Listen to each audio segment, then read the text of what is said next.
오늘은 지난 시간에 했던 것들을 다시 한번 복습하겠습니다. गएको समयमा अध्ययन गरेकोलाई म अलिकति फेरि दोहोऱ्याउने छु। 네, 지난 시간에 한 것이 굉장히 성경 전체를 볼 수 있는 중요한 시간입니다. गएको समयमा बाइबललाई पुरा रूपमा कसरी हामी अध्ययन गर्ने भनेर हामीले अध्ययन गर्दै थियौँ। 지난 시간에 한 것이 성경의 전체적인 내용을 다룬 것이기 때문입니다. बाइबललाई कसरी हामीले पुरा रूपमा अध्ययन गर्ने त्यो कुरालाई हामी गएको समयमा हेर्दै थियौँ।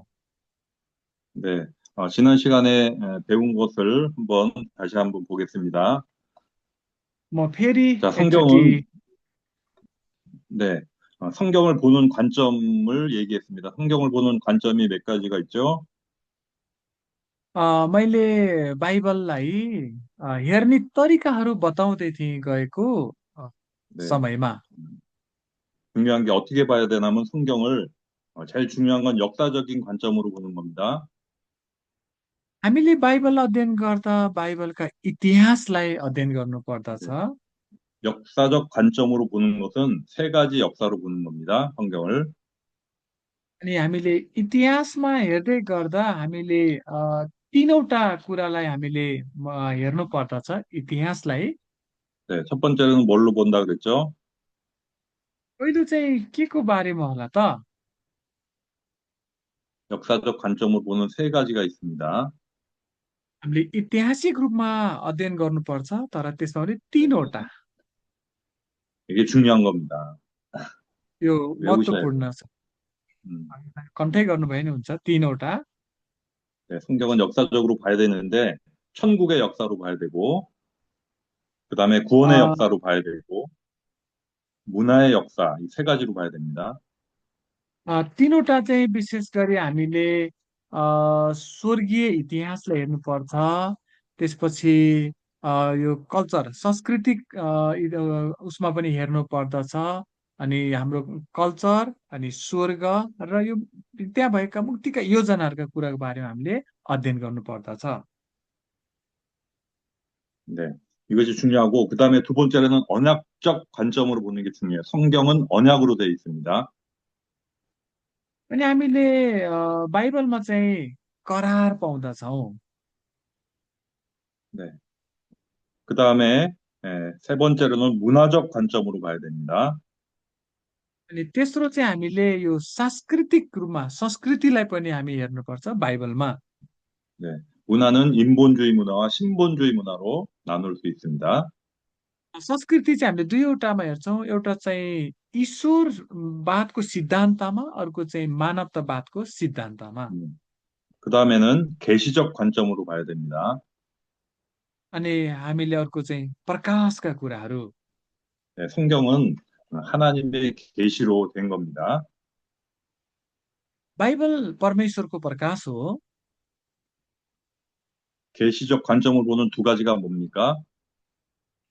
अनि यो प्रकाशमा पनि हामीले हेर्दै गर्दा त्यहाँ उसमा हामीले दुईवटा खण्डमा हेर्नु पर्दछ।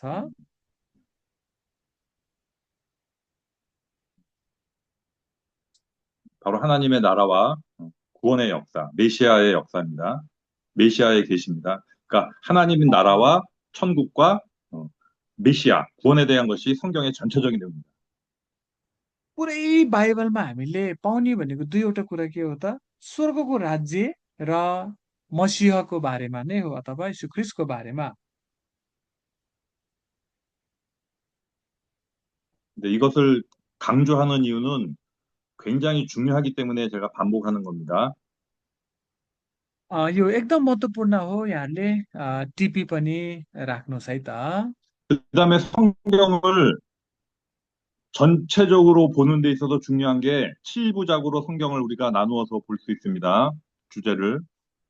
अर्को चाहिँ हामीले बाइबललाई 성경은 7부작으로 나눠서 본다. हामीले अध्ययन गर्दाखेरि सातवटा भागमा हामीले विभाजन गरेर अध्ययन गर्न सकिन्छ। म यहाँहरूलाई त्यो ग्रुपमा हालिदिन्छु है त त्यो सातवटा भाग चाहिँ। 네, 1부는 창세기 1, 2장입니다. पहिलो भाग चाहिँ उत्पत्ति 1 र 2 अध्याय हो। 2부는 창세기 3장에서 11장까지 나눕니다. अनि दोस्रो खण्ड चाहिँ नि उत्पत्ति 3 अध्यायदेखि 11 अध्यायसम्म।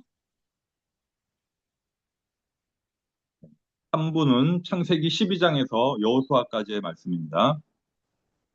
अनि तेस्रो चाहिँ होइन सांख्यिकी उत्पत्ति 12 देखि यहोशूसम्मको खण्ड हो। 네. 4부는 사사기에서 말라기까지의 말씀입니다. अनि चौथो खण्ड चाहिँ नि हामीले यता न्यायकर्तादेखि मलाकीसम्म।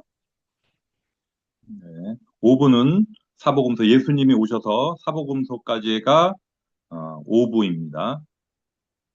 अनि पाँचौँ खण्डलाई चाहिँ नि जब हामीले यो सुसमाचारको पुस्तकलाई हेर्छौँ त्यसपछि गएर होइन यो यसु ख्रिस्टले गरेर सम्पूर्ण कार्यहरूलाई हामी पाँचौँ भन्दा मतीदेखि पुरै सुसमाचार सबै। 그러니까 구약의 약속이 예수님이신 실물이 이 땅에 오신 거예요. 구약의 언약이 अ, 이루어진 것이 예수님의 사건입니다. पुरानो करारका सबै कुरा यसु ख्रिस्टमा आएर अथवा नयाँ करारमा आएर पुरा भएको छ।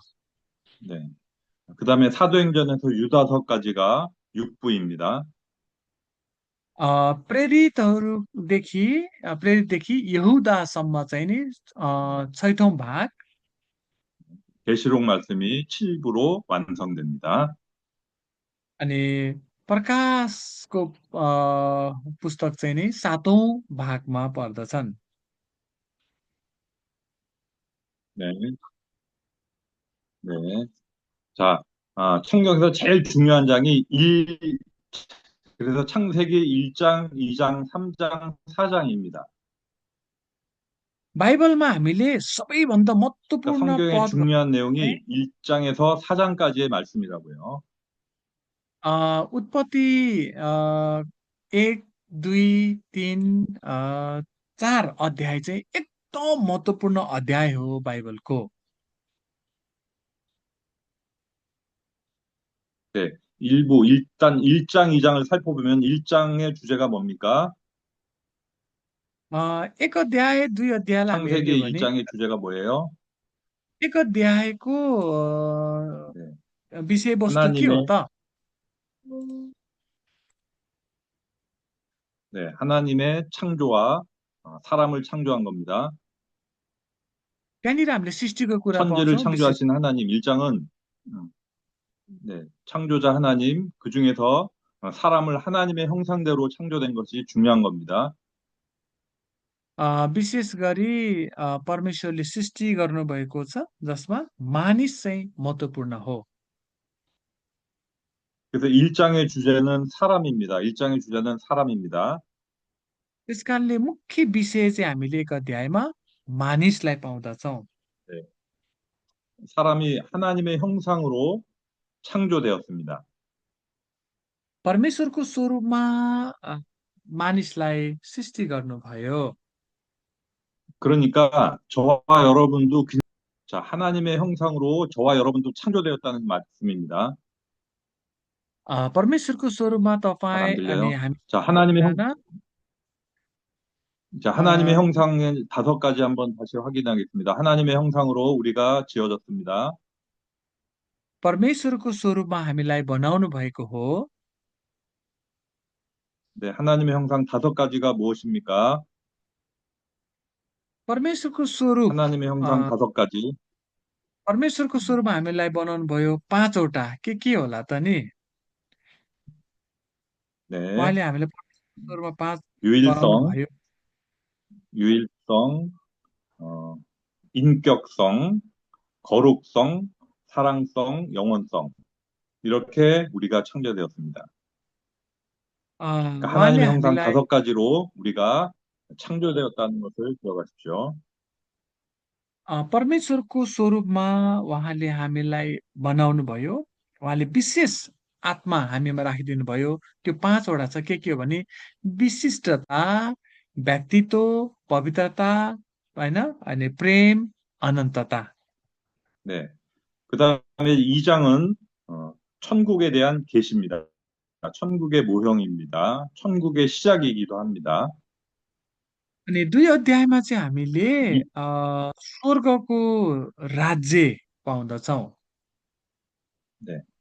그래서 창세기 1장, 2장이 중요하니까 1장은 사람, 그걸 강조 다시 한번 해주세요. 1장은 사람이 중심이고 2장은 천국 중심이라는 것을. हजुरहरूले चाहिँ नि जस्तै बाइबलको उत्पत्तिको एक अध्याय 네, चाहिँ के विषय चाहिँ 네, मानिस, त्यहाँ मानिस 네, लेखिरहनु एक अध्यायमा, अनि दुई 네, अध्यायमा चाहिँ स्वर्गको राज्य, 네. 그리고 이 स्वर्ग। 1, 2장이 계시록 21장, 22장에서 완성된다는 겁니다. 새하늘과 새 땅으로. अनि यो बाइबलमा चाहिँ के छ भने उत्पत्ति एक अध्याय दुई अध्याय, प्रकाशको पुस्तक चाहिँ नि 21 अध्याय 22 अध्यायमा पुरा हुँदछ। यो एक दुई 네. 21 22। 자, 그 다음에 창세기 3장이 또 중요합니다. उत्पत्ति 3 अध्याय पनि महत्त्वपूर्ण हो। 자, 3장의 주제가 뭡니까? 구원입니다. 메시아입니다. 3 अध्यायको विषय चाहिँ के हो त? मुक्ति अथवा मसीह। 네, 창세기 3장 15절이 중심 구절입니다. अनि 3 अध्यायको मुख्य पद चाहिँ उत्पत्ति 3 को 15 हो। 네, 3장 15절은 메시아가 여자의 후손으로 오실 것을 최초로 약속하신 말씀입니다. अ, परमेश्वरले जुन योजना बनाउनु भयो, उत्पत्ति 3 को 15 मा यो मानव जातिलाई उद्धार र मुक्ति 다시 दिनको 한번요. निमित्त 안 चाहिँ 들리나 보네요. यो 네, मसीह आउनुहुन्छ। 예, 예. 자, 그러면 इ제 1장, 2장, 3장이 왜 중요한지 알겠죠? 1 अध्याय, 2 अध्याय, 3 अध्याय एकदम महत्त्वपूर्ण अध्याय हो। यो कुरो यहाँले छोटकरीमा टिप्नुभयो होला। 네, 그 다음에 4장도 중요합니다. 4장은 뭡니까? 문화의 역사입니다. 4 अध्याय चाहिँ नि संस्कृति र इतिहास हामी पाउँदछौँ। 네, 가인을 떠난 후손들의 역사가 시작됩니다. जब 하나님을 떠난 가인의 후손들이 이제 역사를 시작하는 것이 4장에서 문화로 나타나는 겁니다. अ, हामीले 4 अध्यायमा परमेश्वरबाट अलग भएर होइन कैन निस्केको हामी देख्दछौँ र यहाँनिर आफ्नै एउटा संस्कृति सुरु हुँदछ। 네, 그래서 4장부터 인본주의와 신본주의의 역사가 나누어집니다. हामीले बाइबलमै पाउँछौँ यो संसारमा अहिले मानवतावादको सिद्धान्त र ईश्वरीय सिद्धान्त छ। 4 अध्यायबाट सुरु भएको हो मानववादको सिद्धान्त, ईश्वरीय सिद्धान्त।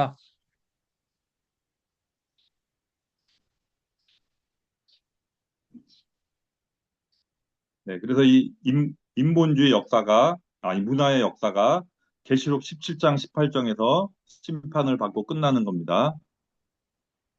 अ, हामीले प्रकाशको पुस्तक 17 र 18 अध्यायमा गएर हेर्ने हो भने अनि यो मानवतावादको सिद्धान्त चाहिँ त्यहाँ गएर सिद्धिन्छ। 네. 그래서 창세기 1장에서 4장까지의 역사가 계시록에서 모두 완성되고 실현되는 것이 성경의 내용입니다. हामीले बाइबललाई हेर्ने हो भने उत्पत्ति 1 2 3 4 अध्याय, प्रकाशको पुस्तक हामीले 17 देखि हामीले 22 सम्म पुरा भएको पाउँदछौँ। अनि यो नै बाइबलको मुख्य खण्डहरू हुन्। 그래서 성경은 메시아의 구원과 천국에 대한 말씀이 바로 성경의 주제입니다. बाइबलको मुख्य विषय चाहिँ स्वर्गको राज्य र मसीहा नै हुन्।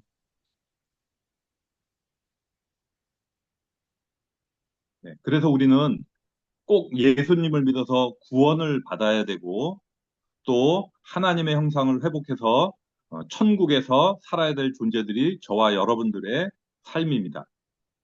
वास्तवमा हामी स्वर्गको राज्यमा रहने मानिसहरू हौँ त्यसको एउटै कारण हो यीशु ख्रिस्टमाथि विश्वास गरेर उद्धार र मुक्ति पाएर स्वर्गको राज्यको भागीदार हुने हामी मानिसहरू नै हौ।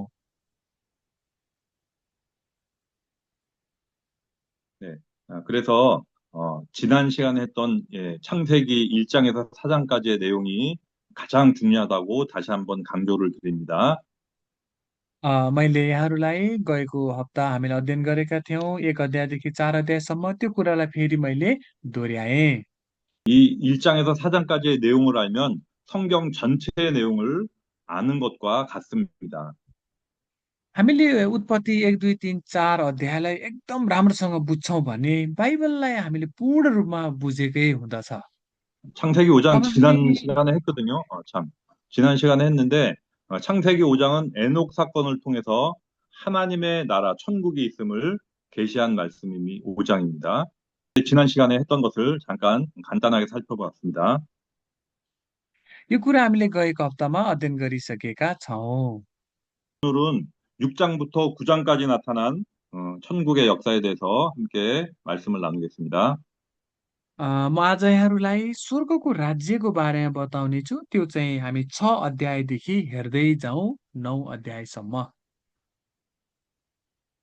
네, 창세기 6장에서 9장까지는 홍수 심판과 노아의 사건이 나옵니다.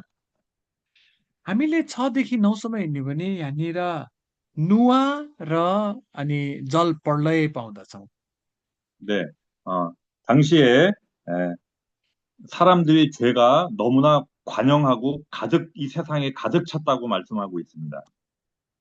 हामीले यहाँनिर हेर्ने हो भने जब यो संसारका मानिसहरूमा चाहिँ नि पापले पूर्ण रूपमा भरिए। 네, 그래서 하나님께서 이 땅을 심판하기로 결정하였습니다. जब परमेश्वरले यो कुरा देख्नुभयो अनि दुखित हुनुभयो र परमेश्वरले यी सबै होइन मानिसहरूलाई पृथ्वीबाट मेटाइदिने इच्छा गर्नुभयो। 그리고 하나님이 노아에게 은혜를 베푸셨습니다. तर यस बीचमा परमेश्वरले नुवामाथि अनुग्रह गर्नुभयो। 예, 그러니까 노아의 반도 사건은 구원의 언약을 계시한 겁니다. यहाँनिर परमेश्वरले नुवालाई चाहिँ नि जहाज बनाउनु भन्नुभएको छ। यो कुराबाट हामी के देख्छौँ भने परमेश्वरले मानिसलाई मुक्तिको 방주는 योजना 구원을 दिनुभएको 상징합니다. देख्दछ। 방주는 구원을 상징합니다. अनि यो जहाजले चाहिँ मुक्तिलाई देखाउँदछ। 네, 그러니까 심판 속에 하나님의 은혜와 구원을 약속한 것이 노아의 방주 사건입니다. यहाँनिर परमेश्वरले न्याय पनि गर्दै हुनुहुन्छ अनि त्यो बीचमा नुवामाथि अनुग्रह र जहाज बनाउनु भन्नुभएको छ अनि त्यहाँ चाहिँ हामीले मुक्तिको योजना पनि देख्दछौँ परमेश्वरको। 네, 그러니까 방주 사건을 통해서도 예수님의 구원을 계시한 것이 방주입니다. हामीले यो नुहाको जहाजलाई हामीले यीशु ख्रिस्टमा पनि हामी हेर्न सक्दछौँ। 네, 노아와 노아 식구들은 방주에 들어감으로 그들이 구원을 받았습니다. जब नुहाको परिवार जहाजमा गए उनीहरूले उद्धार र मुक्ति पाए अथवा उनीहरू बाँचे। 네, 오늘날 우리는 예수님 안에 거함으로 예수님을 믿음으로 우리도 구원을 받는 것입니다. आजको दिनमा हामीहरू यीशु ख्रिस्टभित्र भएको कारणले हामीहरूले पनि उद्धार र मुक्ति अथवा हामीहरू बाँचेका छौँ आत्मिक रूपमा। 그래서 우리가 노아의 방주 사건을 통해서 첫 번째 알아야 될 것은 바로 방주가 예수님이 오실 것에 대한 예표라는 것입니다. नुहाको यो जहाजलाई हामी हेर्दै गर्दा त्यो बेलाको समयमा साँच्चै नै येशूमा मात्रै जीवन छ भन्ने हामी देख्दछौँ यो जहाजलाई हेर्दा। 네, 두 번째로는 방주 사건을 통해서도 하나님이 천국을 새하늘과 새 땅을 계시하고 있습니다. अनि दोस्रो चाहिँ यो नुहाको जहाजमा पनि हामीले परमेश्वरले हामीलाई स्वर्गको राज्य देखाउँदै हुनुहुन्छ। 네, 물 심판을 통해서 모든 사람이 멸망을 당했습니다. पानीद्वारा सबै मानिसहरूलाई चाहिँ नि उहाँले नष्ट बनाउनु भयो। 네. 그러나 이제 방주 노아를 통해서 새로운 역사가 시작된 겁니다. 재창조의 역사입니다. अनि नुहा अनि जहाज अनि त्यसपछि सबै नष्ट भइसकेपछि नयाँ फेरि संसार सुरु गर्नुभयो। 네. 그래서 노아 사건은 크게 두 가지로 보시면 됩니다. 구원의 अ, 역사와 바로 하나님의 천국, 새하늘과 새 땅이 임할 것에 대한 모형입니다. नुहाको जहाजलाई हामी हेर्दै गर्दा हामी दुईवटा कुरा देख्छौँ। एउटा चाहिँ मुक्ति, अर्को चाहिँ स्वर्गको राज्य। 자, 홍수가 이 땅에 내렸을 때 예수님께서 신약에서 노아의 사건을 다시 인용을 해서 말씀하십니다. हामीले नयाँ करारमा जब यीशु ख्रीष्ट आउनुभयो अनि उहाँले पनि यी वचनलाई प्रयोग गर्नुभएको थियो। 자, 구약의 노아는 물로 이 세상을 심판했습니다. नयाँ पुरानो करारमा जब नुहाको समयमा पानीद्वारा यो 네. संसारलाई नष्ट बनाउनु भयो। 그러나 마지막 때 예수님이 다시 오실 때 이 땅을 불로 심판할 것을 계시하셨습니다. यसुले पनि भन्नुभएको थियो, जब म फेरि आउने छु होइन यो संसारमाथि न्याय गर्न, तर पानीद्वारा होइन, आगोद्वारा। 네. 대표적인 말씀이 베드로후서 3장 3절에서 13절의 말씀입니다. हामीले पत्रुसको दोस्रोमा दोस्रो पत्रुस 3को 3देखि 13मा हेऱ्यो भने हामी त्यहाँ पाउँदछौँ। 네, 네, 베드로후서 3장 3절에서부터 13절까지 여러분들이 한번 장로님이 한번 같이 읽어주세요. अ, म पढिदिनेछु है त। पत्रुसको दोस्रो पत्र 3 अध्यायको 3देखि 13मा यसरी लेखेको पाउँदछ। दोस्रो पत्रुस 3को 3देखि 13 मैले पढेँ है त।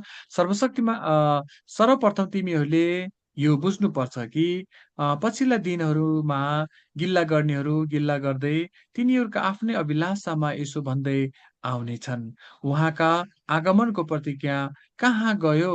किनकि पिता पुर्खाहरू र छुटिसकेका दिनदेखि नै सबै कुरा सृष्टिको सुरुदेखि चलिआए जस्तै आज पनि छँदैछ। जानी बुझिकन पनि तिनीहरू यस कुराको वास्ता गर्दैनन् कि परमेश्वरको वचनद्वारा स्वर्गहरू अघिदेखि नै थिए र पृथ्वी चाहिँ पानीबाट र पानीद्वारा नै बनाइयो। त्यही पानीबाट त्यस समयको संसार जलप्रलयमा डुबेर नष्ट भयो। तर त्यही वचनले भक्तिहीन मानिसको इंसाफ र विनाशका दिनसम्मको लागि अहिलेको आकाश र पृथ्वी आगोको निम्ति साँचिराखेका छन्। तर प्रिय हो, यो एउटा कुरा नभुल कि प्रभुको निम्ति एक दिन 1000 वर्ष चाहिँ र 1000 वर्ष एक दिन चाहिँ हुन्छ। आफ्नो प्रतिज्ञाको बारेमा प्रभु ढिलो गर्नुहुन्न भन्ने कसैको भनाइ भए तापनि उहाँ ढिलो गर्नुहुन्न, तर कोही पनि नष्ट नहोस् तर सबैजनाले पश्चाताप गरून् भन्ने इच्छा गरेर प्रभु तिमीहरूप्रति धैर्यवान हुनुहुन्छ। तर प्रभुको दिन त चोर जस्तै गरी झट्टै आउनेछ, जसमा आकाश चाहिँ ठुलो आवाज साथ बिति जानेछ, तत्त्वहरू आगोको रापले पग्लिनेछन् र पृथ्वी र त्यसमा भएका सबै थोक भस्म हुनेछन्। यी सबै कुराहरू यसरी पग्लन्छन् भन्ने जानेर पवित्रता र भक्तिको जीवनमा तिमीहरू कस्ता किसिमका मानिस हुनुपर्छ। तिमीहरू परमेश्वरको दिन प्रतीक्षा गर्दछौ र त्यस दिनलाई नजिक ल्याउन चाहन्छौ, जुन दिन आकाशहरू जलेर भस्म हुनेछन् र तत्त्वहरू आगोको रापमा पग्लिनेछन्। तर उहाँको प्रतिज्ञा बमोजिम हामी नयाँ स्वर्ग र नयाँ पृथ्वीको बाटो हेर्छौँ, जसमा धार्मिकताले बास गर्छ। आमेन। 아멘. 자, 노아의 사건은 어, 마지막에 오실 그 불심판에 대한 예언이기도 합니다. नुवाको यो जलप्रलयको जुन घटना अहिले हामी हेर्दैछौँ, अनि यो घटनाले के पनि देखाउँथ्यो भने अन्तको दिनमा आएर आगोद्वारा त पानीद्वारा भयो नष्ट, तर आगोद्वारा पनि यसरी नै हुनेछन् है भन्ने कुरो एउटा देख्दछौँ नुवाको जलप्रलय। 네, 방주를 통해서 구원을 받은 것처럼 불심판 후에 새하늘과 새 땅이 임할 것을 말씀하고 있는 말씀입니다. जसरी त्यो बेलाको समयमा नुवाको जलप्रलयमा जहाजमा बस्नेहरू जति सबै बाँचे, त्यसै कारणले हामी यहाँ 13 पदमा हेर्दैथ्यौँ, उहाँको होइन प्रतिज्ञा बहु चाहिँ हामी नयाँ स्वर्ग र नयाँ पृथ्वीको बाटो हेर्छौँ, जसमा धार्मिकताले बास गर्छ, जब हामी जीवित हुन सक्दछौँ। 네, 12절 말씀을 한번 우리가 보겠습니다. 12절에는 하나님의 날이 임하기를 바라보라고 얘기했습니다. 12 पदमा एकचोटि हेरौँ, दोस्रो पत्र 3 को 12, तिमीहरू परमेश्वरको दिन प्रतीक्षा गर्दछौ 자, 그리고 간절히 사모하라 그랬습니다. र त्यस दिनलाई नजिक ल्याउन चाहन्छौ। 무엇을 간절히 바라보고 사모해야 됩니까? 바로 천국입니다. 새하늘과 새 땅을 하나님의 약속대로 새하늘과 새 땅이 임할 것을 우리는 바라보고 사는 것이 믿음이고 우리의 소망입니다. 13 पदले भने बमोजिम हामी नयाँ स्वर्ग र नयाँ पृथ्वीको बाटो हेर्छौँ। यो चाहिँ हाम्रो विश्वास हो। 네. 이제 9장에서는 하나님께서 노아에게 언약을 합니다. उत्पत्ति 9 अध्यायमा परमेश्वरले नुवासँग करार बाँध्नु भएको छ। 네. 노아의 자손들에게 복을 주시고 땅에 생육하고 번성하고 다스리고 충만하라고 언약을 하셨습니다. परमेश्वरले नुवाको परिवारलाई आशीष दिनुभयो र भन्नुभयो फल्दै होइन फुल्दै वृद्धि हुँदै पृथ्वी भरिँदै जाओ भनेर परमेश्वरले नुवा र नुवाको परिवारलाई भन्नुभयो। 그래서 9절에서 17절, 9장 9절에서 17절까지는 하나님께서 다시 세상을 물로 심판하지 않을 것을 약속하시면서 그 증거로 무지개 언약을 맺으신 것이 9장의 내용입니다. 9 अध्यायमा हामीले 9 पददेखि हामी तल हेर्ने हो भने परमेश्वरले यो पनि करार बाँध्यो, अब चाहिँ म पानीद्वारा चाहिँ नि यो पृथ्वीलाई नष्ट गर्दिन भनेर इन्द्रेणीको करार पनि बाँध्नुभयो। 네. 그래서 여러분들이 무지개를 볼 때마다 하나님의 언약을 기억하셔야 합니다. जब हामी इन्द्रेणीलाई देख्छौँ, हामी परमेश्वरको करारलाई सम्झनु पर्दछ। 창세기 10장의 내용을 보겠습니다. 그의 인류의 족보와 노아의 자손들을 통한 인류의 역사를 기록하고 있습니다. अब 10 अध्यायमा जाउँ अनि यहाँ चाहिँ नुवा अनि नुवाका छोराहरूको इतिहासलाई हामी हेरौँ। 노아의 족보가 야벳, 함, 셈의 후손으로 되어 있습니다. नुवाको सन्तानलाई हामी हेर्ने हो भने हामी 10 अध्यायमा पाउँदछौँ एपेट अनि त्यसपछि गएर हाम र सेम। 오케이. 자, 그래서 함의 후손은 느무롯이 등장합니다. 네, हामीले हामको सन्तानमा हेर्ने हो भने हामीले निम्रोद 네, लाई पाउँदछौँ। 네. 느무롯이라는 뜻은 반역자, 대적자라는 뜻입니다. हामीले निम्रोदलाई पाउँछौँ, यसको केही अर्थहरू पनि छन्। 그래서 노아의 후손이 두 가지로 갈라집니다. 인본주의 역사와 신본주의 역사로 나눠집니다. 여기서도. हामीले नुवाको यो वंशलाई पनि हेर्ने हो भने नुवाको वंशबाट पनि दुई भागमा विभाजन हुन्छ। एउटा चाहिँ ईश्वर वादको सिद्धान्तमा जान्छ भने अर्को चाहिँ नि मानवतावादको सिद्धान्तमा।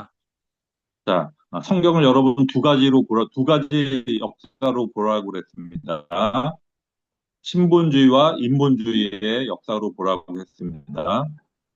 बाइबलमा हामीले दुईवटा इतिहास बगेको देख्छौँ। एउटा चाहिँ ईश्वरीयवादको सिद्धान्त बगेको पाउँछ भने अर्को चाहिँ 안 मानवतावादको 들리나요? सिद्धान्त बगेको पाउँदछौँ। 셈의 후손에서 메시아의 조상이 되는 아브라함이 나오기 때문입니다. 셈의 후손에서 메시아의 조상이 되는 아브라함이 나옵니다. हामीले यहाँनिर चाहिँ नि यो नोआको वंशमा पनि दुईवटा सिद्धान्त बगे पाउँदछौँ, मानवतावादको सिद्धान्त र ईश्वरवादको सिद्धान्त। सेम सेमबाट चाहिँ नि ईश्वरवादको सिद्धान्त बग्दछ र सेमकै वंशबाट यीशु ख्रिस्ट आउँदछ। 네. 자, 그 다음에 이제 11장으로 넘어가겠습니다. अब 11 अध्यायमा जाउँ। 자, 이제 중요한 내용을 천국을 중심으로 이렇게 살펴보는 거기 때문에 여러분들이 그렇게 이해하셨으면 좋겠습니다. हामीले अहिले हामीले ईश्वरवादको सिद्धान्त र मानवीय सिद्धान्त हेर्दै गर्दा पनि हामीले मुख्य कुरो चाहिँ के हेर्दैछौँ भने स्वर्गको राज्यलाई हामी हेर्दैछौँ। स्वर्गको राज्य।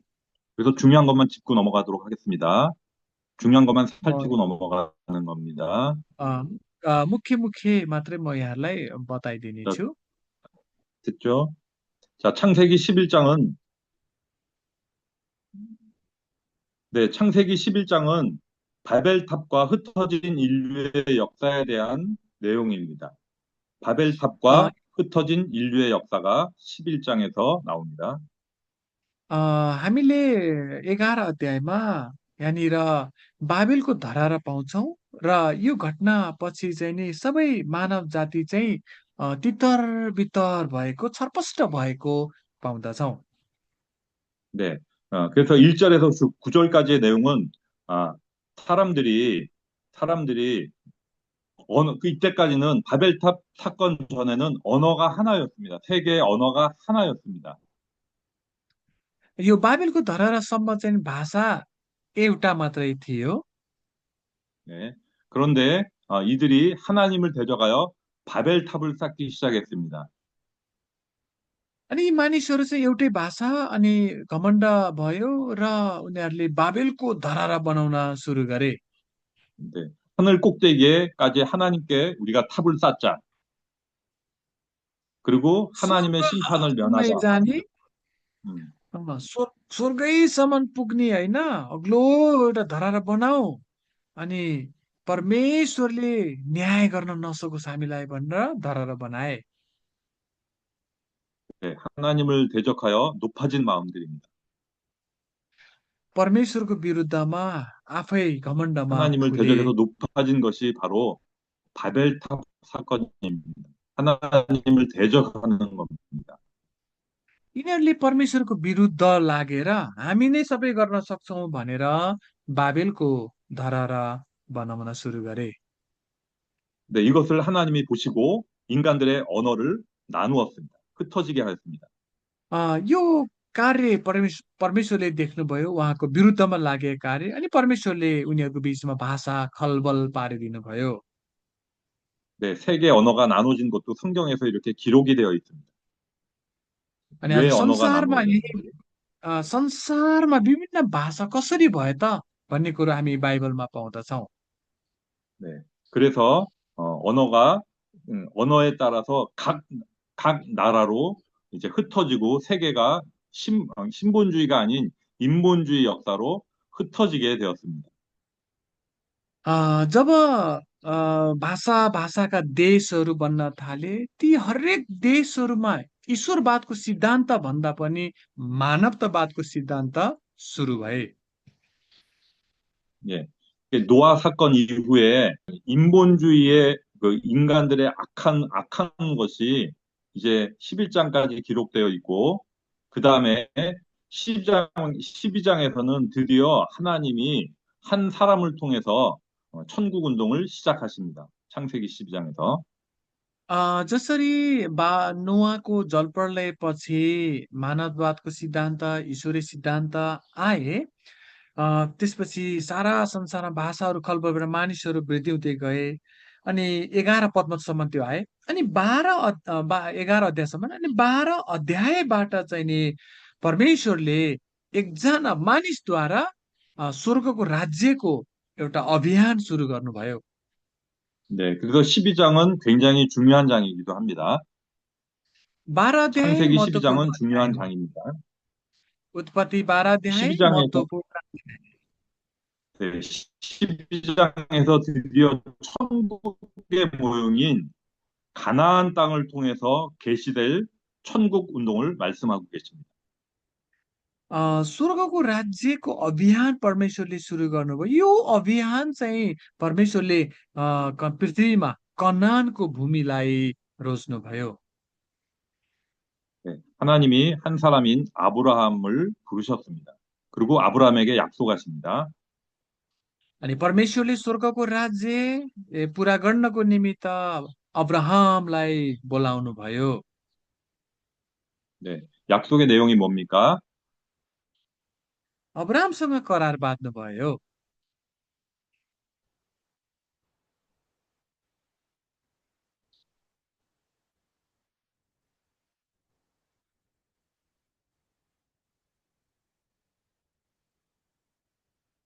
उहाँको नेटै अड्क्यो कि जस्तो छ। 아브라함과 함께 그는 것이다. 에 대해서 구원을 약속하셨습니다.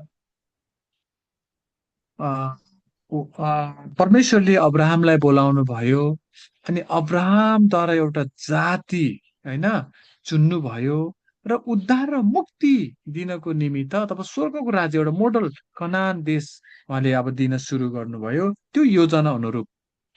네, 그래서 아브라함을 부르셔서 또한 가나안 땅에 대한 언약을 맺으십니다. अब्राहमलाई बोलाउनु भयो र कनानको भूमि दिने करार बाँध्नु भयो।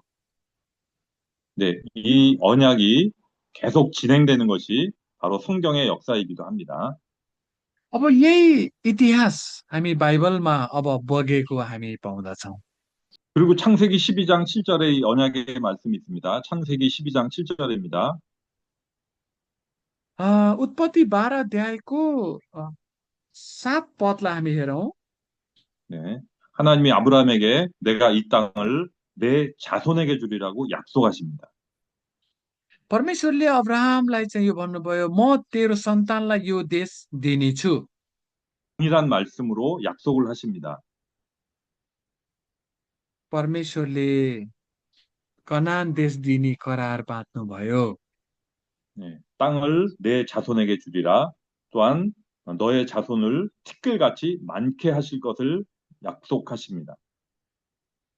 अनि यो पनि करार बाँध्नु भयो म तेरो सन्तान बलुवा होइन सहरै त्यति धेरै बनाउने छु भनेर। 네, 하나님이 아브라함에게 하늘을 보여주십니다. 그리고 별을 보라고 합니다. अनि परमेश्वरले अब्राहमलाई चाहिँ आकाशतिर हेर भन्नुभयो ताराहरूलाई होइन। 너의 자손이 이렇게 많아질 것을 약속하셨습니다. अनि तेरो पनि सन्तान होइन तारा त गर्न सक्दैन तेरो पनि सन्तान यति नै हुनेछ भनेर परमेश्वरले अब्राहमलाई भन्नुभयो। 그리고 가나안 땅을 통하여 천국을 계시하신 것입니다. यहाँनिर कनानको भूमिलाई हामी पाउँदछौँ। यो कनानको भूमिलाई चाहिँ नि एउटा स्वर्गको मोडलको रूपमा परमेश्वरले बनाउँदै हुनुहुन्छ। 네.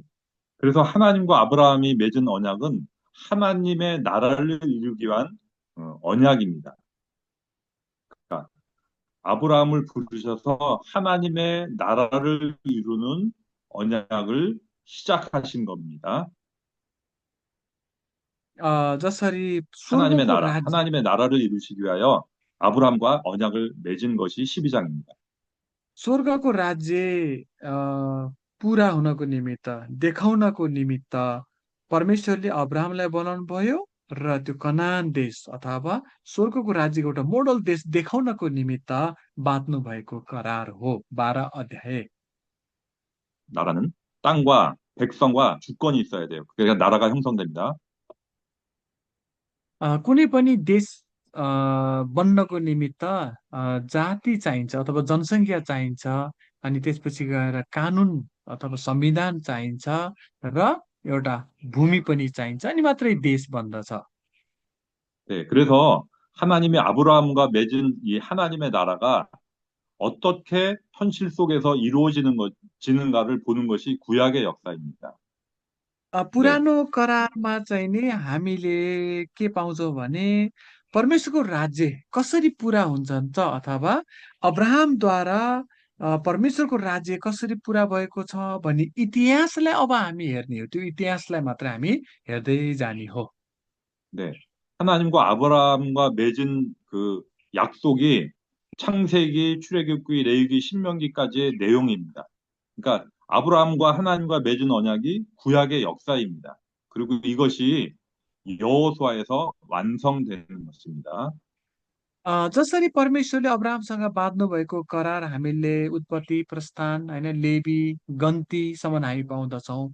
यो एउटा इतिहास हामीले बगेको पाउँदछौँ र यो इतिहास चाहिँ हामीले यहोशूको समयमा गएर पुरा भएको पाउँदछौँ। 네. 그래서 이것이 구체적으로 이루어지는 것이 창세기 15장에 있는 말씀입니다. अ, वास्तवमा हामीले अ, उत्पत्ति 15 अध्यायमा यी वचनहरू पाउँदछौँ। 창세기 15장 13절에서 16절의 말씀은 아브라함과 맺은 그 언약 가나안 땅에 어떻게 들어갈 것인가의 과정을 창세기 15장 13절에서 16절에 말씀하고 있는 겁니다. हामीले जस्तै अब्राहमको सन्तान 그러니까 कनानको 창세기 15장 13절에서 16절의 말씀이 하나님의 네, 이 말씀이 중요하다는 거예요. 8가지 약속으로 되어 있습니다. 그러니까 가나안 땅까지 가기까지 8가지의 약속이 기록된 것이 15장에 있는 말씀입니다. अ, यो 15 अध्यायको 13 देखि 16 पद अथवा 15 अध्याय उत्पत्ति 15 अध्यायमा चाहिँ नि हामीले कनानमा कसरी जानेछ भनेर बाँधेको करार पाउँछौँ। करार चाहिँ हामीले यहाँ 8वटा करार पाउँदछौँ। उत्पत्ति 15 अध्यायको 13, 14, 15, 16 पदभित्र। 창세기 15장 13절에서 16절 말씀이 중요하다고 말씀하는 겁니다. 거기에 उत्पत्ति 8가지 약속을 살펴보는 겁니다. उत्पत्ति 15 अध्यायको 13 देखि 16 पदमा परमेश्वरले अब्राहमसँग बाध्नु भएको करार करार चाहिँ यहाँ 8वटा करार हामी पाउँदछौँ। यसलाई हामी अध्ययन गर्नेछौँ। 그러니까 가나안 땅을 들어가기까지의 과정을 8가지로 말씀하셨습니다. कनानको भूमिसम्म जानको लागि परमेश्वरले अब्राहमसँग बाध्नु भएको 8वटा करार हामी 15 अध्यायमा पाउँदछौँ। 13, 14, 15, 16 पदमा। 네, 첫 번째로 이방에서 계기될 것을 말씀하십니다. अ, हामीले यहाँनिर विशेष गरी परमप्रभु परमेश्वरले अब्राहमलाई यसरी भन्नुभएको हामी पाउँदछौँ। 두 번째는 그 나라를 섬기게 될 것을 말씀하고 있습니다. 너희가 그 होइन 나라를 섬길 것이다. यहाँनिर प्रवासीको कुरा हामी पाउँदछौँ। अनि त्यो देश होइन यहाँनिर 네, तिमीहरू कमारा पहिलो चाहिँ हामीले कमारा कमारी हुनेछ, तिमीहरू कमारा कमारी हुनेछ अथवा प्रवासी हुनेछौ अनि तिमीहरूलाई म त्यो देश दिनेछु। 네. 그러니까 애굽을 섬기게 되겠다는 말씀에 애굽의 나라를 섬기게 될 것을 얘기한 겁니다. यहाँनिर होइन त्यस देशका मानिसहरूका कमारा कमरी हुनेछन् भनेको चाहिँ मिश्रमा गएर तिमीहरू बस्नुपर्ने छ। 그리고 세 번째로는 400년 동안 너희가 종이 될 것이다. 노예로 살 것을 말씀하고 계십니다. हामी यहाँ तेस्रोमा चाहिँ नि धेरै पदमा 400 वर्षसम्म तिनीहरू थिचोमिचोमा पर्ने छन् है पनि भनेको हामी पाउँदछौँ। 그다음에 너희 자손들이 괴로움을 당할 것을 말씀하고 있습니다. 네 번째. अनि चौथोमा चाहिँ नि तिनीहरू जुन जातिका दास बन्ने छन् तिनीहरूले पनि म इन्साफ गर्छु। दास बन्ने छन् है तिमीहरू भनेर परमेश्वरले अब्राहमलाई भन्नुभयो। 네. 하나님께서 그 나라를 징벌할 것을 말씀하고 있습니다. परमेश्वरले तिनीहरूलाई पनि इन्साफ गर्नुहुनेछ। पाँचौं नम्बर करार। 그리고 여섯 번째로 큰 재물을 가지고 나올 것을 말씀하고 있습니다.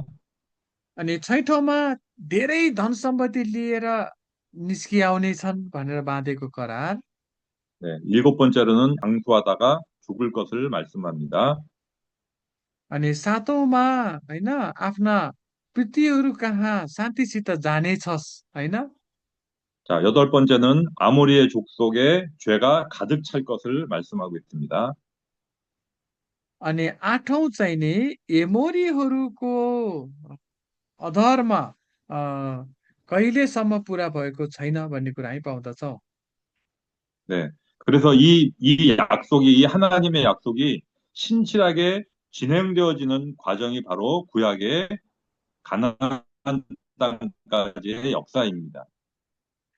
यही परमेश्वरको इतिहास अनि यो करार चाहिँ नि यो बाइबलमा हामीले बगेको पाउँदछ। यही नै हो सबै भित्र हेर्दै जाने यही नै सबै यही कुरा पाउँदछौँ। 자, 제가 지난 시간에 성경을 푸는 열쇠, 네, 세 가지 구절이 중요한 구절이 있다고 얘기했죠. 자, 창세기 3장 15절 मैले 다시 तिनवटा 한번 साँचो 되풀이하는 겁니다. यहाँहरूलाई भनिदिएको थिएँ, तिनवटा साँचो त्यो फेरि म 네, भनिदिन्छु। त्यो एउटा 네, साँचो चाहिँ कुन चाहिँ हो 네. भने 창세기 3장 उत्पत्ति 15절이 뭡니까? 바로 원시복음입니다. उत्पत्ति 3को 15 네, त्यहाँ चाहिँ होइन दुश्मन पाउँदछ हामी। 네, 여자의 후손과 그다음에 사단의 후손과의 싸움을 얘기하는 겁니다. त्यहाँनिर स्त्रीको सन्तान र शैतानको सन्तानको लडाईँ छ। 네, 그러니까 교회와 세상과의 싸움이기도 하고 또 인본주의와 신본주의의 싸움의 시작이 바로 창세기 3장 15절에 기록되어 있는 것입니다. त्यहाँनिर हामीले लडाईँ पाउँछौँ। त्यो लडाईँ चाहिँ नि विशेष गरी परमेश्वर र 자, ती शैतानको 그다음에 लडाईँ 성경을 푸는 अथवा 또 가지 네, मण्डली मण्डली र संसारको लडाईँ, मानववादको सिद्धान्त र ईश्वरवादको सिद्धान्तको लडाईँ। 네, 두 번째 성경을 푸는 열쇠가 오늘 읽은 창세기 15장 8절에서 18절까지의 말씀입니다. अनि दोस्रो हामीले हेरेको बाइबलको अर्की चाहिँ उत्पत्ति 15 अध्यायको अहिले भर्खर हेरेको खण्ड हो। 그다음에 세 번째로는 사무엘 하의 말씀인데 어딘지 아세요? मैले 성경을 푸는 तिनवटा 열쇠. बाइबलको एउटा साँचो बताएको थिएँ। एउटा साँचो चाहिँ उत्पत्ति 3को 15 भयो, एउटा साँचो चाहिँ उत्पत्ति 15को 8 पद भयो। अर्को चाहिँ मैले कुन चाहिँ भने होला यहाँले भनिदिनुहोस् न। दोस्रो समूएल कति हो सानसानो मैले नि बिर्सेछु 오케이. 네, दोस्रो दोस्रो 네. समय 7 사무엘하 अध्यायको 7, 12 देखि 16 네. 7को 12 देखि 16 भन्नुभयो। हजुर 사무엘하 네네. 7장 7장 12절에서 16절. 12절부터 네, हजुर हजुर 네, तेस्रो साँचो। 네. 그러니까 하나님의 언약은 계속 반복되는 겁니다. 하나님의 언약을 계속 우리에게 상기시켜주고 있어요. यो 그러니까 사무엘하 परमेश्वरको 7장에서도 하나님이 씨를 주실 것이고, 그 다음에 영원한 나라를 세울 것이고, 너의 왕이 경고할 것이고, 하나님의 나라가 영원할 것을 다윗의 언약을 통해서 말씀하신 것이 사무엘 하의 말씀입니다. हामीले दोस्रो समुएल होइन योभन्दा अगाडि पनि जस्तै परमेश्वरको करार हो नि त। उत्पत्ति 3को 15 पनि परमेश्वरको त्यो करार हो। अनि त्यो करारमा हामीले विशेष गरी त्यहाँनिर होइन दुश्मन गरेको पाउँदछौँ। त्यो करार बाँध्नुभयो मुक्ति दिने करार। त्यसपछि उत्पत्ति 15को 8 अनि यो दोस्रो साँचो हो भने तेस्रो चाहिँ समुएल 7को 12 देखि हामी 16 चाहिँ परमेश्वरले यहाँनिर एउटा इतिहास बगाउँदै ल्याउनु भयो र फेरि दाउदसँग बाँध्नु भएको यो करार हो। 그러니까 아브라함들에게 계속 이어지고 오늘날까지 우리에게도 하나님의 언약이 이루어지는 것이 성경의 역사예요. वास्तवमा त्यो करारको कुरा मात्रै हो। जस्तै 그러니까 परमेश्वरले अब्राहमसँग 아브라함과 बाध्नु 맺은 भएको करार, 언약이 अब्राहमलाई बाँध्नु 어, भएको करार आजको दिनसम्म पनि त्यही करार परमेश्वरको करारमा हामीहरू पनि छौँ। 아브라함의 자손들에게 이어지는 가나안 땅에 대한 약속을 어, 살펴보겠습니다. अब चाहिँ हामीले जस्तै 아브라함의 परमेश्वर 자손들에게 이어지는 अब्राहमसँग बाँध्नु भएको करार, अब्राहमसँग बाँध्नु भएको करार, जुन करार चाहिँ 네, अब्राहमको सन्तान हुँदै हुँदै हुँदै हुँदै पुरा भएर गएको घटनालाई नै हामी सरसर्ती हेरौँ। 네. 자, 창세기 26장 1절에서 5절의 말씀을 중심으로 보겠습니다. हामी उत्पत्ति 26 अध्यायलाई हेरौँ न, 26 अध्यायको 1 पददेखि 5 पद। 네. 아브라함의 자손이 누구예요? 이삭이잖아요. 이삭. अब अब्राहमको सन्तान हामी इसाकलाई यहाँ पाउँदछौँ। 네, 네, 네. 정수가 끊어졌는데 하나님께서 이삭을 낳게 하셨습니다. 그러니까 약속의 अ, 씨에 대해서 하나님이 아브라함에게 맺은 것이 씨잖아요. 첫 번째가 씨에 대한 약속이에요. 씨에 대한 약속의 첫 번째가 이삭으로 나타났습니다. परमेश्वरले अब्राहमलाई जुन सन्तान दिन्छु भनेर यसलाई हामीले बिउको करार पनि भन्न सक्दछौँ। बिउको करार, जुन बिउ अथवा इसहाक परमेश्वरले अब्राहमलाई दिनुभयो। 이 씨가 중요한 약속인데 바로 메시아가 예수님이 오실 것을 약속한 것이 바로 씨의 개념이에요. हामीले यहाँनिर इसाकलाई देखे तापनि यो बिउमा चाहिँ नि मसिह अथवा यीशु ख्रिस्ट आउनु हुने कुरालाई पनि हामी पाउँदछौँ। 자, 이삭에게 이어지는 가나안 땅에 대한 언약이 창세기 26장 1절에서 5절의 말씀에 기록되어 있는 겁니다. जसरी परमेश्वरले मसँग करार बाँध्नुभयो, साथै त्यो कुरा चाहिँ हामीले 다시 한번 उत्पत्ति 26 को 1 देखि 5 पदमा पाउँदछौँ। 네, 그 내용을 살펴보겠습니다. 이삭에게 다시 언약을 맺으시는 겁니다. यसरी फेरि परमेश्वरले इसाकसँग पनि करार बाँध्नुभयो। 네, 제가 내용을 간단히 정리해서 여러분에게 말씀드리겠습니다. यसलाई हामी छोटकरीमा हेरौँ। 네, 약속의 내용이 뭐냐면 내가 너와 함께 있을 것이다. परमेश्वरले इसाकलाई यो पनि भन्नुभयो, म तेरो साथ हुनेछु। 그리고 너에게 복을 줄 것이다. 아브라함에게 복을 준 것처럼 너에게 복을 줄 것이다. हामी 3 पदमा पाउँछौँ त्यो, म तसँग हुनेछु र तँलाई आशिष दिनेछु। 그리고 땅을 너와 내 자손에게 줄 것이다. अनि तेरो सन्तानलाई होइन म त्यो भूमि पनि दिनेछु। 그 다음에 아브라함에게 맹세한 것을, 아브라함에게 약속한 것을 너에게 이루어질 것이다. 너에게도 이루어질 것이다. तेरा सन्तानलाई यी नै देश दिनेछु।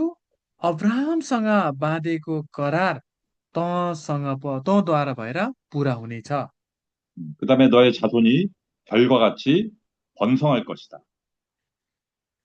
हामीले 5 पदमा हेर्छ चाहिँ मेरा आज्ञाहरू, मेरा नियमहरू र तेरा विधि विधानहरू पालन होइन प्रतिपालन गर्यो भने यी सबै करारहरू तँद्वारा पुरा हुनेछ भनेर परमेश्वरले इसाकलाई भन्नुभयो। 네. 그리고 이 모든 땅을 내 자손에게 주어서 천하 만민이 복을 받을 것이다. सबै होइन 땅을 यहाँनिर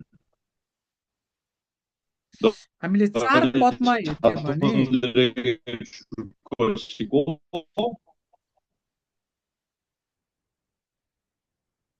हामीले 4 पदमा हेर्ने हो भने 네, अ, 다 됐어요? तेरो सन्तानलाई आकाशका तारा चाहिँ बनाउने छु र तिनीहरूलाई नै यी सबै देश दिनेछु। तैँले तेरै सन्तानहरूद्वारा संसारका सबै जातिले आशिष पाउनेछ भनेर परमेश्वरले भनिदिनु भयो। 자, 여러분 중요한 게 뭐냐면 아브라함과 맺은 언약이 이삭에게 자손들에게 계속 이어지는 것이 창세기의 내용입니다. वास्तवमा यहाँनिर मुख्य बुझ्नुपर्ने कुरा चाहिँ परमेश्वरले अब्राहमसँग बाँध्नु भएको करार इसाकसँग पनि बाँध्नुभयो, त्यही करार। 네. 그다음에 또한 이 약속이 누구에게 넘어가냐면 야곱에게 이어지는 이제 가나안 땅에 하나님의 언약이 있습니다. 야곱에게 이어지는 하나님의 언약. अ, परमेश्वरले इसाकसँग यो करार बाँध्नुभयो। अब यो करार याकुबसँग जाँदछन्। 네. 음. 하나님의 축복이 원래 장자에게 있지만 야곱이 팥죽 한 그릇에 그 장자권을 넘겨받습니다. वास्तवमा आशिष चाहिँ जेठो छोरोसँग हुँदथ्यो। तर यहाँनिर चाहिँ नि याकुबलाई चाहिँ नि थोरै खानामा आफ्नो ज्येष्ठ अधिकार जब एसवले बेचिदिए,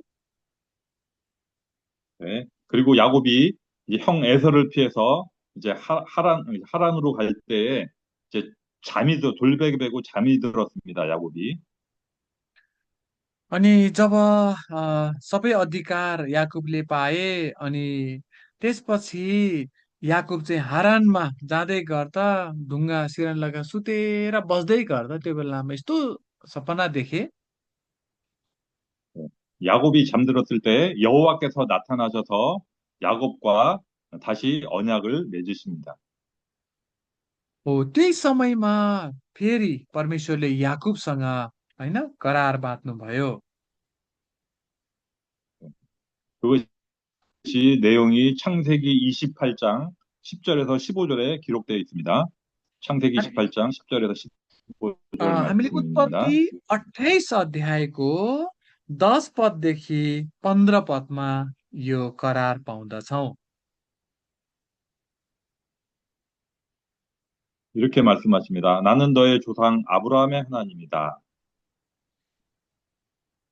13 पदमा हेर्ने भने म 네, परमप्रभु 하나님이 तेरा 야곱에게 पिता 말씀하시는 거예요. 나는 अब्राहमका परमेश्वर, 그리고 이삭의 하나님이다. इसाकको परमेश्वर, 그리고 이제 너가 누운 땅을 내가 너와 내 자손에게 줄 것이다. 28 अध्यायको 13 पदमा अ, जुन भूमिमा त ढल्किरहेको छ त्यो तलाई र तेरा सन्तानलाई दिनेछु। 그리고 내 자손이 땅의 티끌같이 많아질 것이다.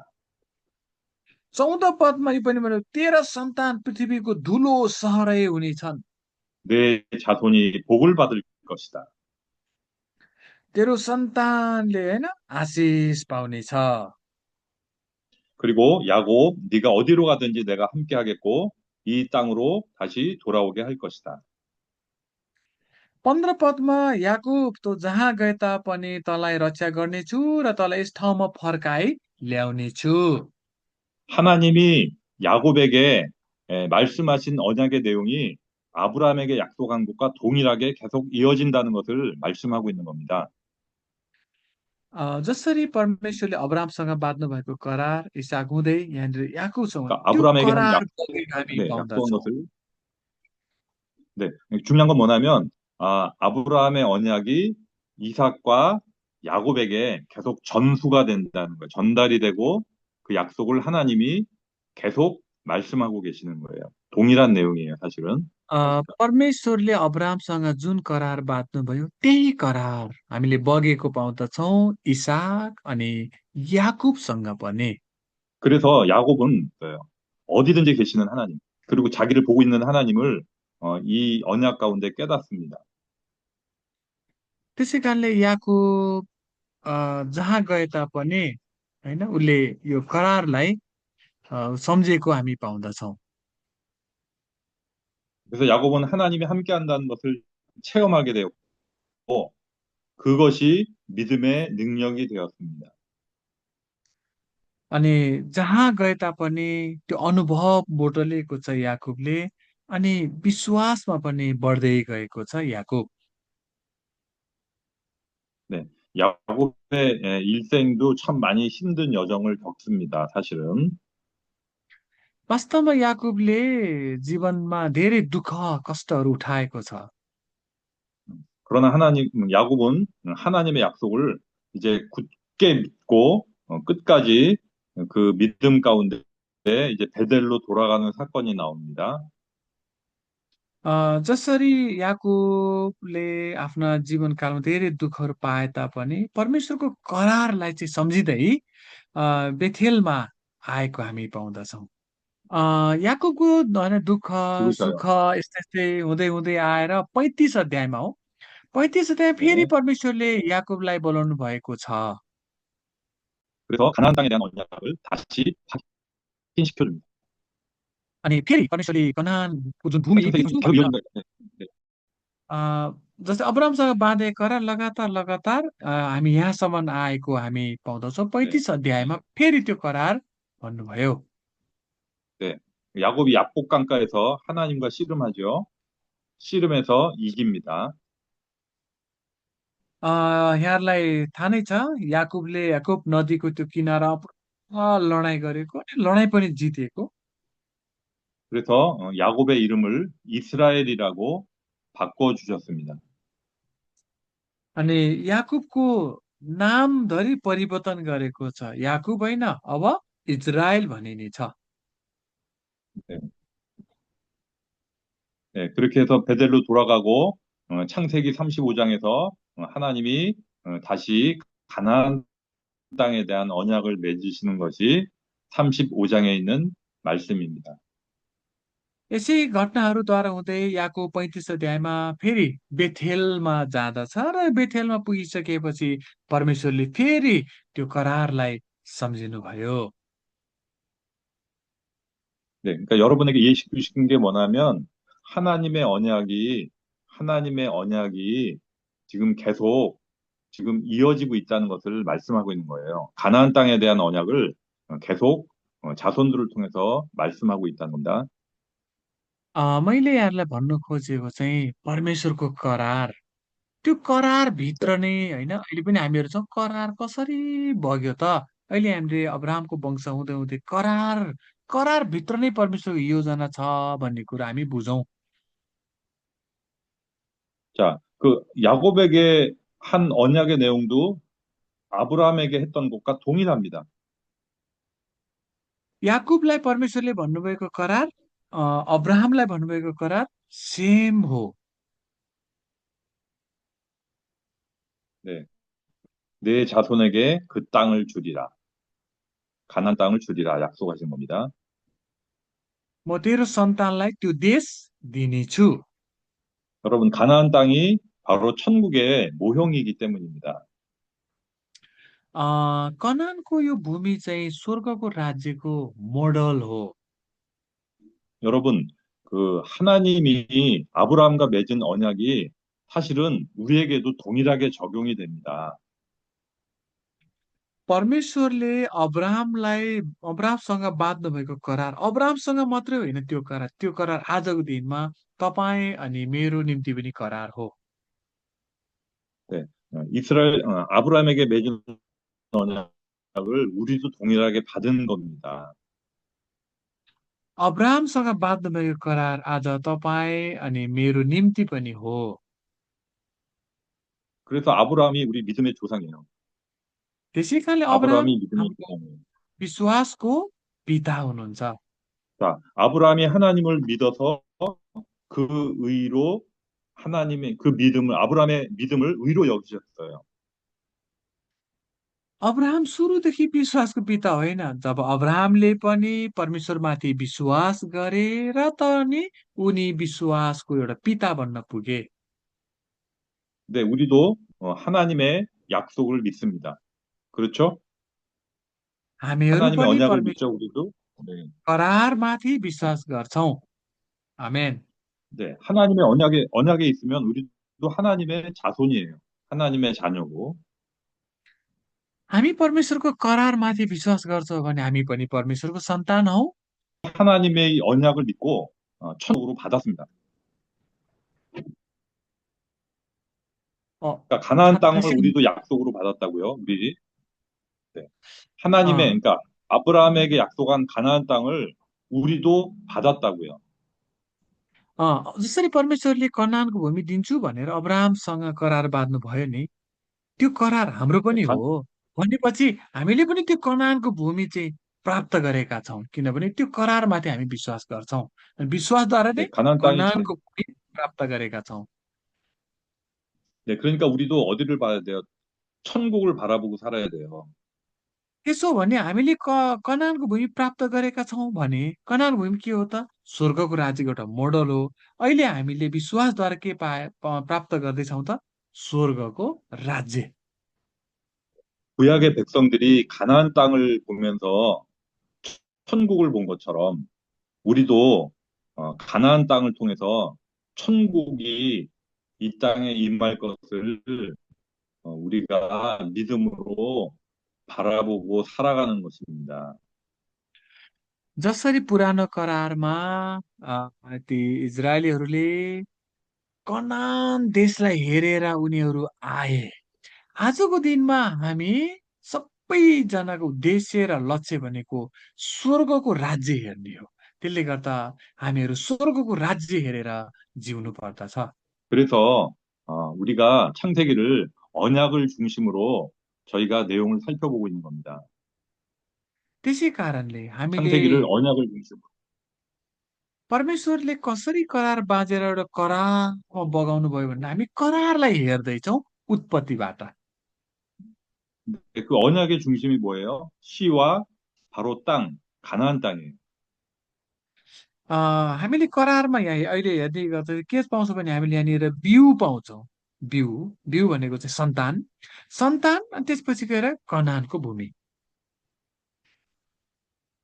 그래서 이삭, 야곱, 요셉은 항상 가나안 땅에 대한 그 소망을 가지고 믿음으로 살았어요. वास्तवमा होइन अब्राहम पछि इसाहाक अनि याकोब योसेफ सबैजनाले 네. केमा विश्वास गर्यो भने हामीहरू अब कनानमा जाँदैछौँ भनेर कनानमाथि विश्वास गरेर आए। 네, 그들의 목표는 하나님의 언약, 가나안 땅에 들어가는 거예요. परमेश्वरले बाँध्नु भएको करार कनान देश भएको कारणले होइन अब्राहम इसाक याकोब योसेफको उद्देश्य के थियो त? कनान देशमा जाने। 네, 그래서 야곱이 죽을 때 마지막으로 유언을 자손들에게 또 남깁니다. त्यसै कारणले जब याकुब अन्तमा मर्दै गर्दा 그리고 자손들에게 가나안 땅에 대한 약속을 다시 한번 교육합니다. कनानको भूमिको बारेमा याकुबले शिक्षा दिएको हामी पाउँदछौँ। याकुबले 그 언약의 말씀이 창세기 48장 1절에서 4절에 기록되어 있습니다. त्यो करारको वचन के भने त याकुबले हामी 45 अध्यायमा जाउँ। 45 अध्यायमा हामी 자, पाउँदछौँ। 야곱의 마지막 유언이 뭐냐면 이 땅을 내 후손에게 주고 영원한 기업이 되게 하리라 이렇게 말씀하고 있습니다.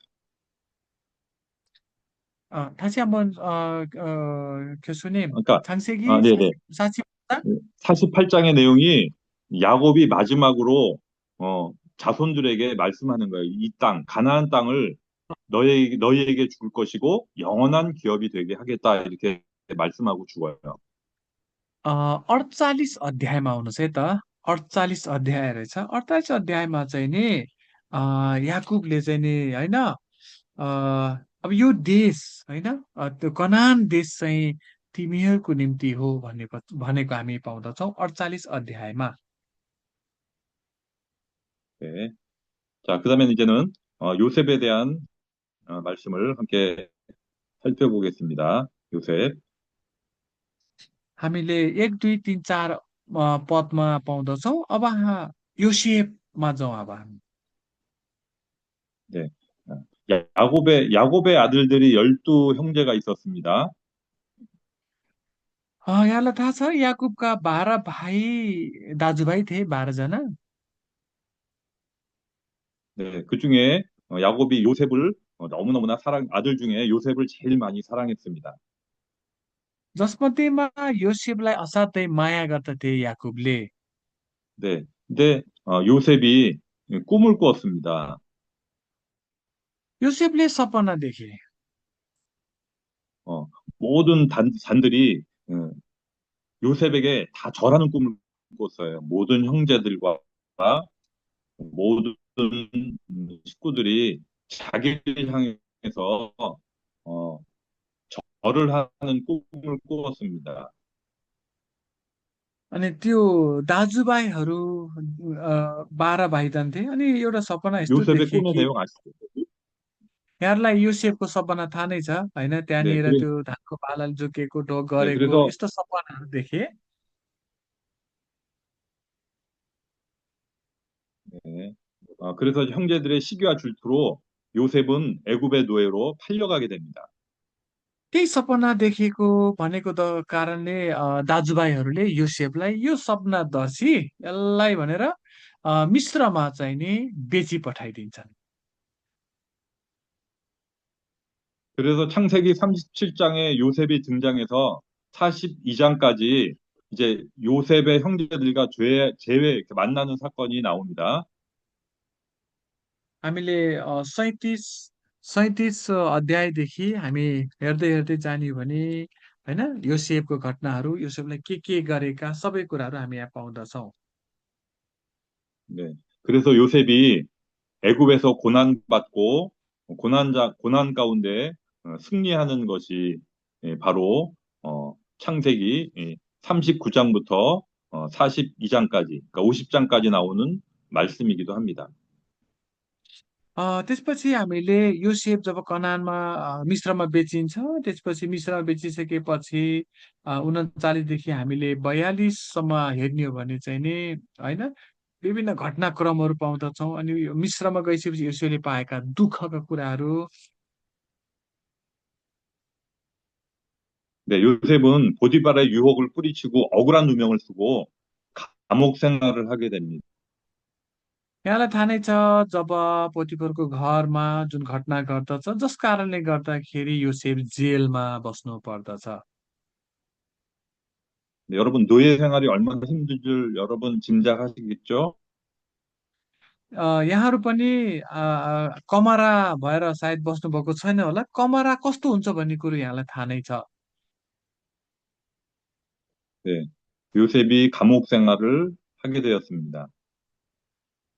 अनि योसेफ त कमरा मात्रै 그것도 होइन 네, जेलमा पनि बस्न परे 그것도 이제 억울하게 감옥 생활하게 되었죠.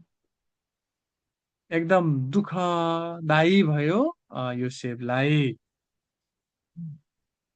네. 그런데 이제 41장에서부터 시작해서 이제 반전이 시작됩니다. हामीले 창세기 यहाँनिर 41장에서부터 이제 반전이 उत्पत्ति अ, 시작됩니다. उत्पत्ति हामीले 42 अध्यायबाट उता हेर्दै जाने हो भने 하나님의 언약이 현실적으로 잘 안 될 것 같이 보이지만 하나님의 약속은 반드시 이루어진다고요. 요셉을 통해서도 그렇고 사건을 볼 때마다 그렇다는 거예요. हामीले परमेश्वरको करारलाई हेर्दैछौँ परमेश्वरको करार कति ठाउँमा अब सिद्धियो सिद्धियो करार छैन जस्तो देखिन्छ तर विभिन्न गाह्रो अप्ठ्यारो भए पनि परमेश्वर करार कहीँ पनि भङ्ग भएको हामी देख्दैनौँ पुरा भएको देख्दछौँ 여러분들의 생활도 어렵지만 항상 하나님의 약속이 이루어진다는 것을 믿으라는 얘기예요. हामी पनि यो विश्वास गरौँ हाम्रो पनि जीवनमा कति समयमा होइन योसेफलाई हेर्दै गर्दा कति गाह्रो अप्ठ्यारो छ तर हाम्रो पनि जीवनमा गाह्रो अप्ठ्यारो हुन सक्छ तर हामी विश्वासमा जिउँ परमेश्वरको करार हाम्रो जीवनबाट पनि पुरा हुँदै जानेछ 네, 저 창세기 41장에서 그다음 요셉이 바로의 꿈을 해석함으로 말미암아 총리가 되었습니다. जब उत्पत्ति 41 अध्यायमा हामी हेर्ने भने फारोको सपना र त्यसका अर्थहरू बताइसकेपछि अनि योसेफ चाहिँ नि एकदम उच्च स्थानमा पुग्दछ 네. 그리고 창세기 46장에서 그다음에 형제들과 이제 제외하고 야곱의 가족들이 애굽으로 이주하는 사건이 46장에 나옵니다. अनि 46 अध्यायमा हेर्ने भने अनि सम्पूर्ण दाजुभाइदेखि लिएर सबैसँग मिलाप हुन्छ र त्यसपछि सम्पूर्ण दाजुभाइ र याकुबका परिवार चाहिँ नि मिश्रमा गएको हामी पाउँदछौँ 46 अध्यायको 2 पदमा 네. 그래서 이 사건을 통해서 하나님이 하나님의 백성을 이렇게 만드시는 역사가 이제 시작되는 겁니다. यो घटनाबाट हामी के बुझ्न सक्छौँ भने परमेश्वरले आफ्ना मानिस र जातिलाई निर्माण गर्न सुरु गर्नुहुन्छ मिश्रबाट 그리고 이제 창세기 48장에는 이제 이스라엘이 요셉에게 이제 유언하는 말씀이 나옵니다. 창세기 हामीले 48장은 이제 그러니까 야곱이 이스라엘이 됐잖아요. 그래서 이제 요셉에게 이제 유언하는 말씀이 창세기 48장 이제 21절에 나옵니다. हामीले 48 अध्यायको हामीले 21 पदमा हेर्ने भने यहाँनिर योसेफलाई भनेको छ यहाँ तब इजरायलले योसेफलाई भनेको तब याकुबले योसेफलाई भनेको कुरा हामी पाउँदछौँ 네, 그 21 약속의 पदमा 말씀을 다시 한번 살펴보겠습니다. 그 약속의 말씀이 나는 주구나 하나님이 너희와 함께 계시사 너희를 인도할 것이고 그리고 너희 조상의 땅으로 돌아가게 할 것이다. हामीले 그러니까 यहाँनिर के पाउँछौँ भने 하나님 21मा चाहिँ नि तब इजरायलले योसेफलाई भने याकुबले योसेफलाई भने अब म मर्न लागेको छु तर परमेश्वर तिमीहरूका साथमा हुनुहुनेछ र तिमीहरूलाई फेरि तिमीहरूका पिता पुर्खाहरूको देशमा लैजानुहुनेछ यो करार हो 그러니까 중요한 건 뭐냐면 이삭도 그렇고 야곱도 그렇고 그다음에 요셉도 그렇고 그들은 항상 가나안 땅에 대한 비전과 꿈을 가지고 살았다는 거예요. 죽을 때까지. परमेश्वरले हेर्नुहोस् है यहाँनिर मुख्य कुरो चाहिँ के छ भने परमेश्वरले अब्राहम इसाक याकोब योसेफ सबैलाई के आशा दिनुभएको थियो नि कनान देश यहाँनिर उनीहरूको 네, मर्ने बेलासम्म पनि कनान देशलाई हेरेर उनीहरू मरेको हामी पाउँदछौँ 네. 가나안 땅이 천국의 모형이죠. कनानको भूमि चाहिँ स्वर्गको राज्यको एउटा मोडल हो नमुना हो 네. 그러면 오늘 우리가 살아가는 우리도 항상 천국에 대한 비전과 꿈을 가지고 살아야 돼요. त्यसै कारणले आजको दिनसम्म हामीले केमा आशा गर्नुपर्छ नि स्वर्गको राज्य हाम्रो यो जीवन जियाए आउँदै गर्दा हामीले जहिले पनि स्वर्गको राज्यलाई हेरेर नै जिउनु पर्दछ 저와 여러분들은 믿음으로 이 천국을 사는 그리스도인입니다.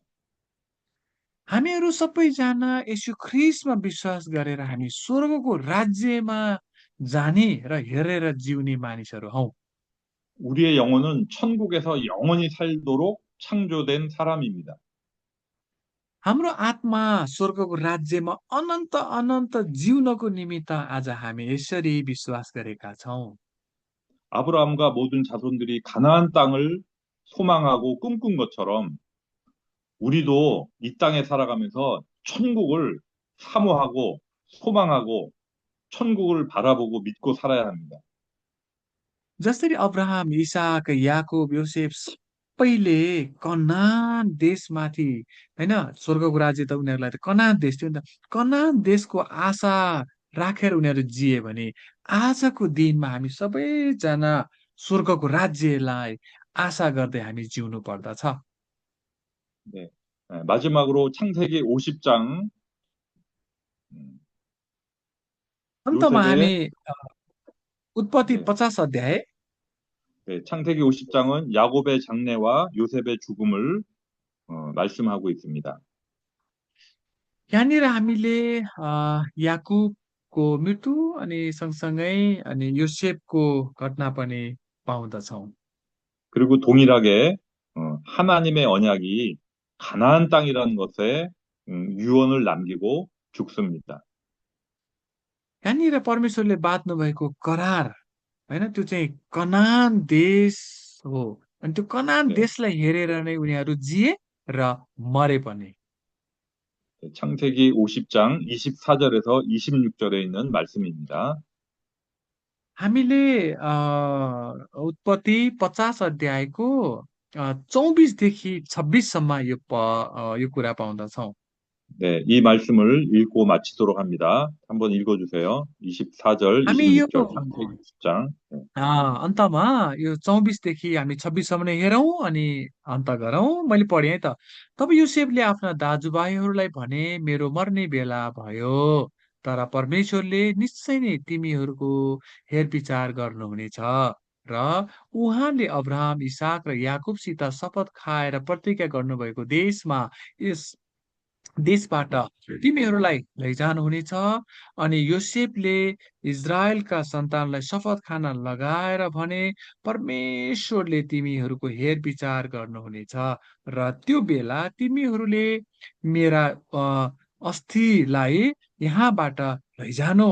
यसरी योसेफ 110 वर्षको भएर मरे र उनीहरूले तिनको लास सुगन्धित लेप मलेर बाकसमा हालेर मिश्रमा नै राखे। 네. 그들은 가나안 땅에 실제로 들어가지 못했지만 들어갈 것을 바라보고 소망하고 사는 것입니다. यहाँनिर हेऱ्यो भने याकुब योसेफ कनान देशमा जानु पाएको त छैन, तर उनीहरू कनान देशलाई हेरेर जिएर मरेको हामी पाउँदछौँ। 그리고 아브라함과 이삭과 야곱에게 맹세한 땅에 반드시 이를 것이라고 믿었습니다. अनि उनीहरू यो विश्वास गरे, हामी त्यो कनानमा जानु नपाए तापनि यो विश्वास गरे अब्राहम इसाक र याकुबसँग बाँध्नु भएको करार परमेश्वरले तिमीहरूलाई त्यो देशमा जान दिनुहुनेछ भने त्यो विश्वासमा उनीहरू मरे। 네. 노아의 물 심판으로 이 세상이 멸망하고 새 땅이 열리는 것처럼 마지막 때는 불심판으로 이 땅이 없어질 것이고 새 하늘과 새 땅이 임할 것입니다. जसरी नुवाको जलप्रलयको समयमा जब सबै हैन नष्ट भए फेरि नयाँ राज्य सुरु भयो, त्यसै गरी त्यो चाहिँ पानीद्वारा भएको थियो भने त्यसै गरी जब यीशु ख्रीष्टको दोस्रो आगमन हुनेछ, आगोद्वारा यो संसार नष्ट हुनेछ, त्यसपछि फेरि नयाँ पृथ्वी नयाँ स्वर्ग सुरु हुनेछ। 어, 네. 천국은 반드시 임할 것입니다. स्वर्गको राज्य जसरी पनि उहाँको करार हो त्यो पुरा हुनेछ। आमेन। 네, 아멘. 자, 기도하고 마칩니다. हामी प्रार्थना गरौँ अनि अन्त गर्नेछौँ। 아브라함에게 언약하신 그 약속을 저희도 믿고 천국을 소망하면서 믿으면서 살아가는 하나님의 백성이 되게 해주십시오. 예수님의 이름으로 기도했습니다. प्रभु येशू तपाईँलाई धन्यवाद छ, जसरी अब्राहमलाई बाँध्नु भएको करार प्रभु आजको दिन हामी स्वर्गको राज्य हेरेर हामी जिउनेछौँ। तपाईँलाई धन्यवाद भन्दै आशिष माग्छौँ येशू प्रभुको नाउँमा। आमेन। 네, 여러분 수고하셨고요. 창세기를 그냥 언약적 관점으로 이렇게 살펴봤습니다. 너무 길어가지고 간단하게 했습니다. 여러분들이 창세기를 읽으셔야 되고, 다음 주에 이제 공부할 내용이 출애굽기인데, 출애굽기를 여러분들이 많이 읽어오세요. 읽어오시길 바랍니다. यहाँहरूलाई धेरै धेरै धन्यवाद छ। आज हामीले लामो हो यो पुस्तक उत्पत्ति, हामीले सरसर्ती हेऱ्यौँ। वास्तवमा परमेश्वरको करारलाई मात्रै हामी हेरेर सक्यौँ। अर्को हप्ता हामी प्रस्थानको पुस्तकलाई अध्ययन गर्नेछौँ। यहाँहरूले फेरि सरसर्ती यो करारको पुस्तकलाई उत्पत्तिको पुस्तकलाई हेर्नुहोस् अनि प्रस्थानको पुस्तकलाई हेरेर आउनुहोस्। हामी अर्को हप्ता प्रस्थान अध्ययन गर्नेछौँ।